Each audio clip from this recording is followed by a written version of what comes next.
Now we cross over to our Oh Young for global insight and an in-depth look at important developments in world affairs.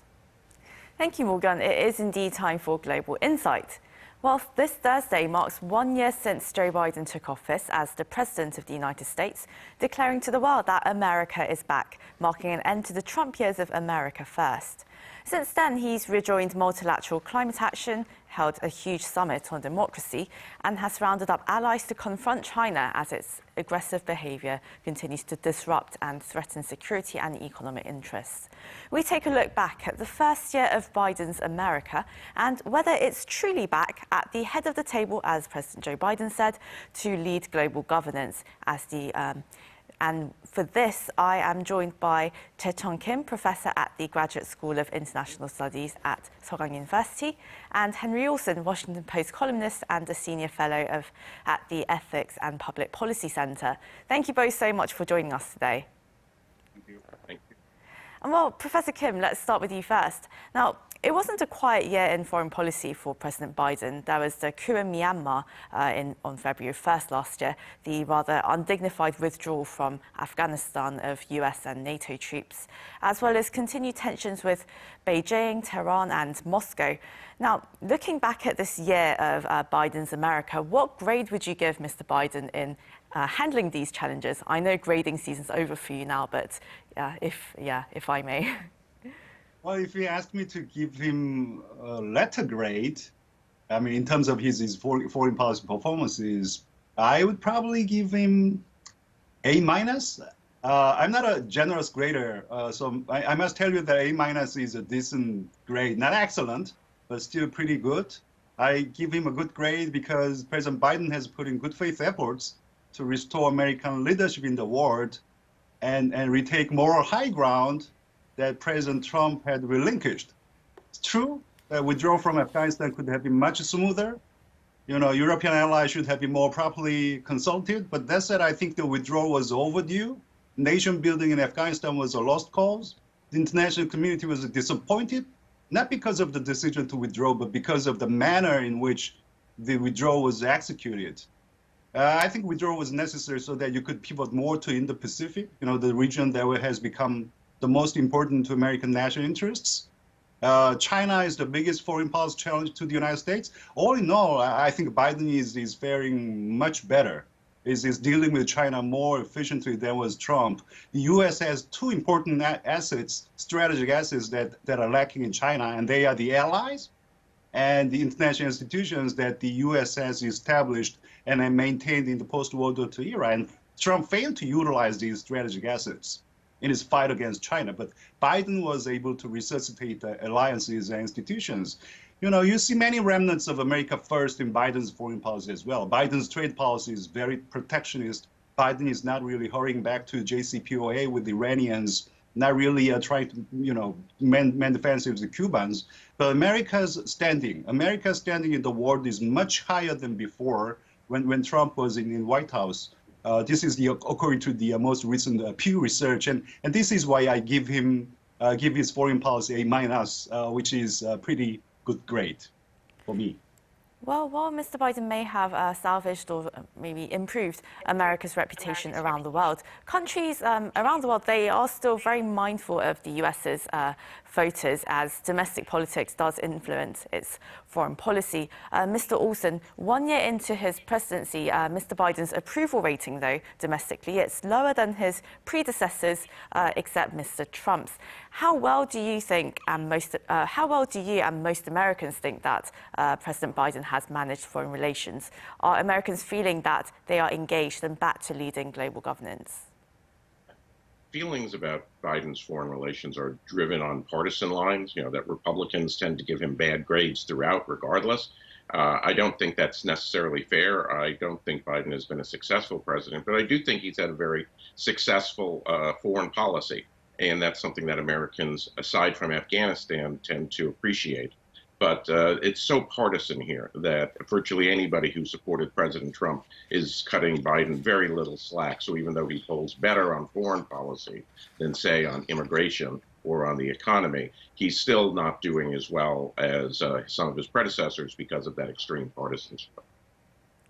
Well, Professor Kim, you did touch upon this briefly, but many did hope that President Biden would bring US leadership back to the world and maybe reverse some of the America First policies that his predecessor introduced. But there seems to be a sense that there's not been any radical differences from Donald Trump's foreign policy, as you briefly mentioned.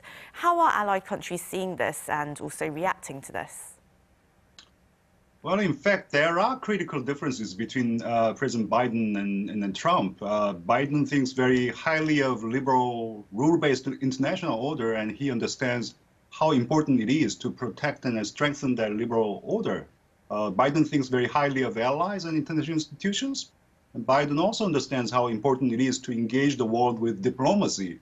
So there are critical differences, but it seems to me that these differences are sort of overshadowed by Biden's tough policy to China, which I think is equally tough as Trump's, if not tougher. Biden said a number of times that the U.S.-China relations are multidimensional in nature.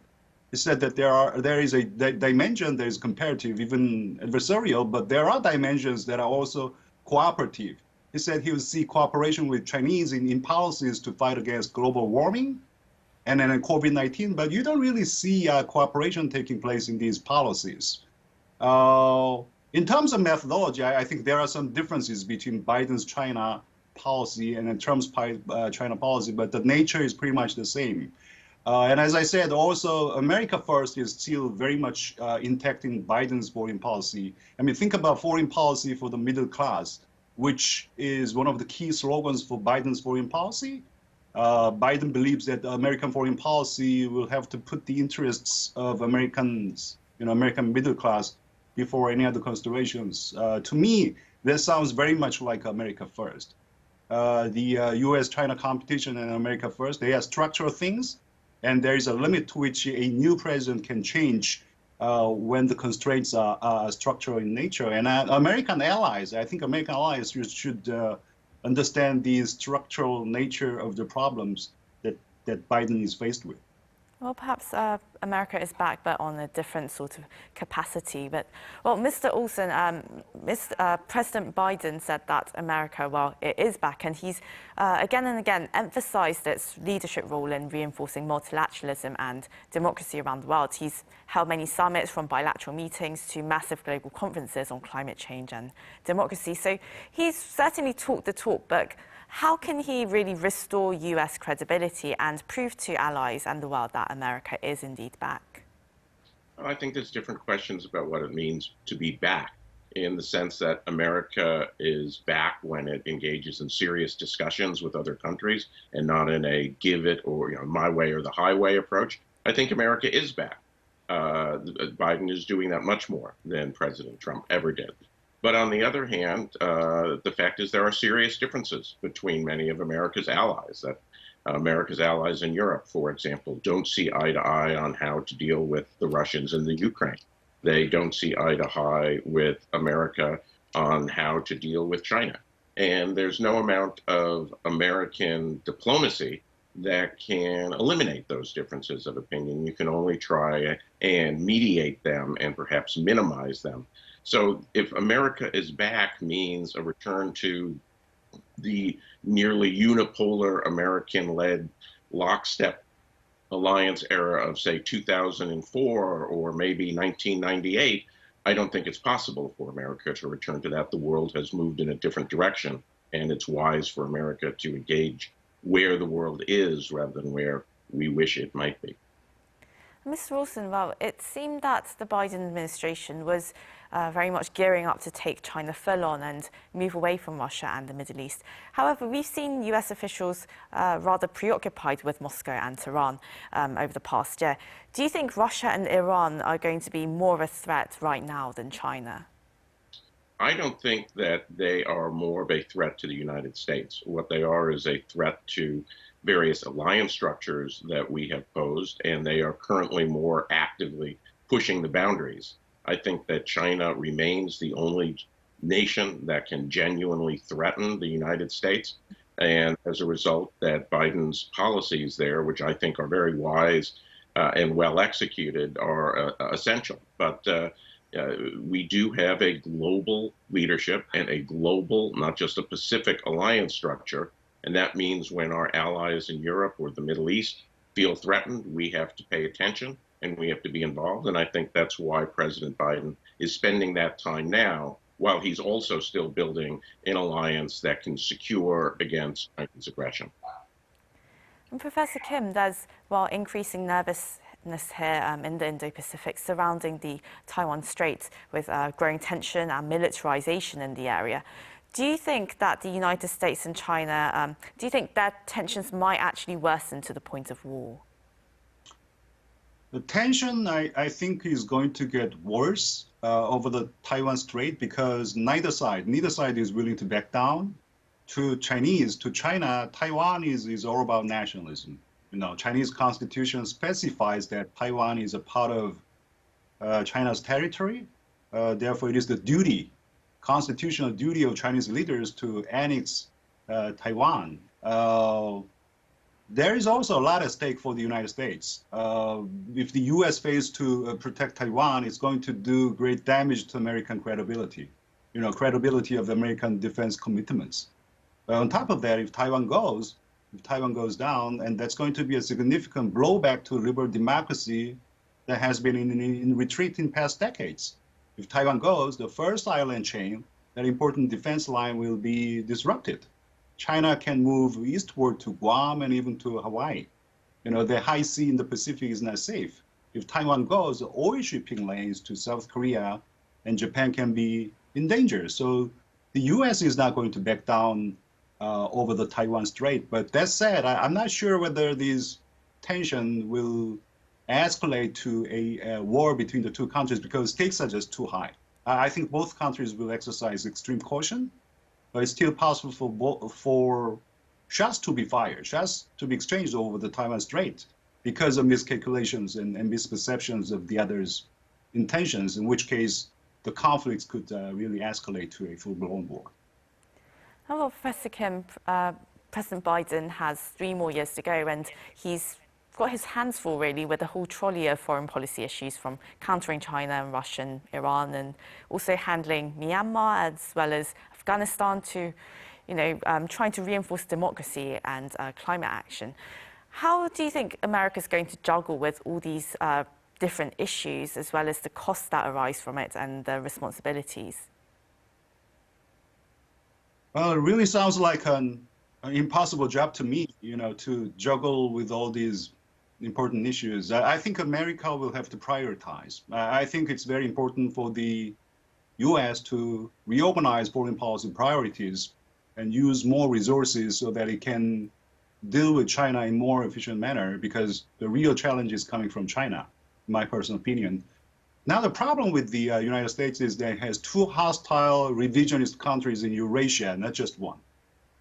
These 2 countries, China and Russia, they are getting closer to each other because they have one common enemy, the United States. And there is a saying that your enemy's enemy is your friend. So that explains why China and Russia are getting closer to each other. But that said, their close relationship is a marriage of convenience.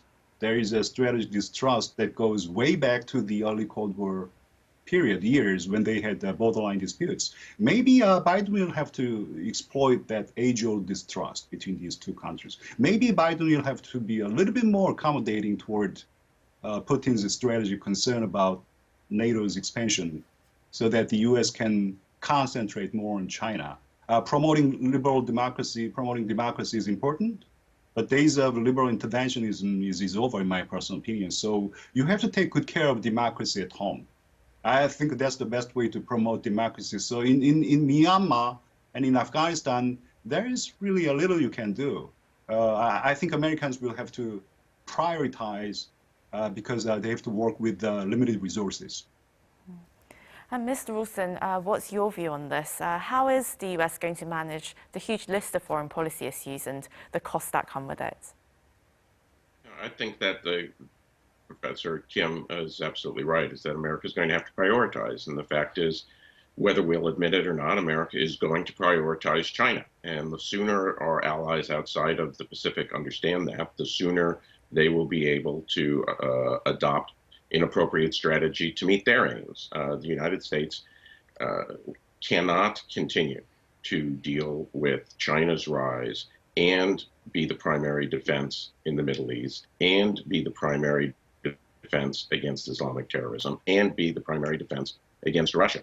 That's simply beyond America's capacity, given the strength of the countries involved. And so the United States will prioritize China. I think that's what the Biden policy really signifies, is that even when he had a political reason to try and distance himself from Trump, he actually doubled down on a more effective version of Trumpism in containing China. It is now a bipartisan commitment. I think that will deepen and continue, and the allies in the Pacific should welcome that, because it means our eyes will be regularly fixed on you, but our allies elsewhere may find it disconcerting. Well, that was Chae-Tong Kim, Professor at the Graduate School of International Studies at Seogang University, and Henry Olsen, Washington Post columnist and a Senior Fellow at the Ethics and Public Policy Center.